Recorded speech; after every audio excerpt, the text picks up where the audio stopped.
আসসালামু আলাইকুম সম্মানিত দর্শকবৃন্দ। বর্তমান সময়ে আপনাদের সামনে যেই ঘাসটি কেটে দেখানো হচ্ছে এটি হলো অজানা হাইব্রিড ঘাস।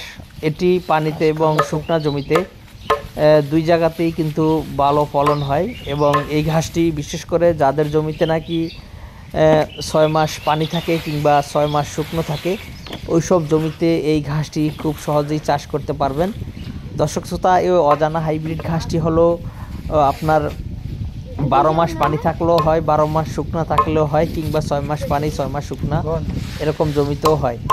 তবে যেই সব জমিতে 6 মাস পানি এবং 6 মাস শুকনো থাকে ওই সব জমি মূলত বাংলাদেশে বেশি রয়েছে, সেই সব জমিতেই এই ঘাসটি চাষ করতে পারেন। এটি মোটামুটি পানির ঘাসের মধ্যে ভালো ফলন হয় এবং এটি বিশেষ করে এই ঘাসটি আপনারা যারা গরুর খামার বা মহিষের খামার আপনাদের যাদের রয়েছে তারা এই ঘাসটি চাষ করতে পারেন।